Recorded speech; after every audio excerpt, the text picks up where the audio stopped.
the extreme capitalism in America, but especially with things like healthcare. People just surviving and living and just getting the healthcare that they need. And just this idea of people putting business and profits above anything else. I actually do kind of like this opening trap, though. We've got these two people that work in predatory lending, something that happens all over the place in the United States. There are predatory lenders everywhere, and it's completely legal. But anyways, kind of satisfying to see these type of people kind of get what's coming to them. But anyways, this trap is like, all right, who can put the most amount of flesh, the heaviest amount of flesh on this scale in 60 seconds?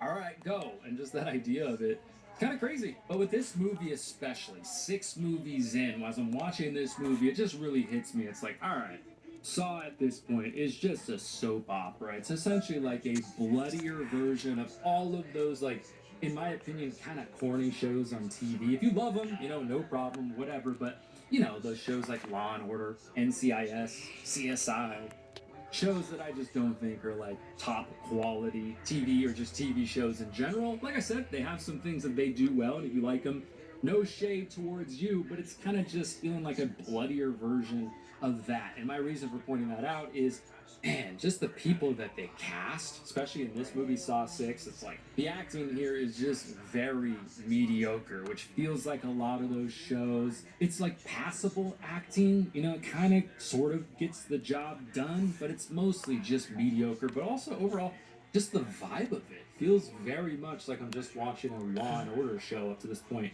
in the franchise, which we do get some of that, of course, in like the original 2 movies, the original 3 movies, but not to this extent. Now, I bet they kind of knew with Saw 6, they're probably like, all right, Hoffman is probably not going to be able to carry this franchise. So they do implement Jigsaw back into the story. Like, hey, he's got some unfinished business that he needs taken care of. I do kind of like this gauntlet thing that this SVP healthcare guy, insurance guy has to go through to save all these different people. That's kind of unique for the franchise in a little bit of a way, but it also makes me think, okay, there is no way Hoffman or Jigsaw or anyone else could have set this up without having a construction crew of like 50 people and millions of dollars. Like, this is way too advanced. It would also take 6 months, whatever, to set all this up. I mean, whatever it is, it would take a really long, ridiculous time to set all of these traps up. I do like, though, how Jigsaw incorporates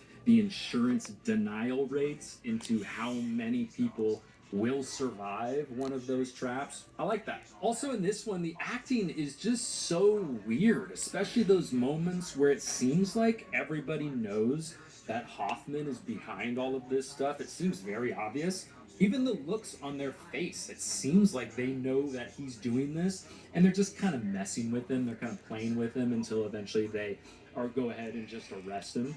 But no, that's not the case at all. Hoffman just goes ahead and slaughters all of them and keeps using Strom's severed hand to place fingerprints on everything. And we kind of get 2 big reveals in this movie. One of them being that Amanda was dating the junkie who crashed the door into Jigsaw's wife's stomach. That's one of them. The other one is that the family that we're seeing that's in one of the traps isn't actually the insurance guy's family. It's actually the family of the guy who he denied a claim for, and now they get to choose whether or not he dies or he lives, which is the same thing because this guy got to basically choose whether or not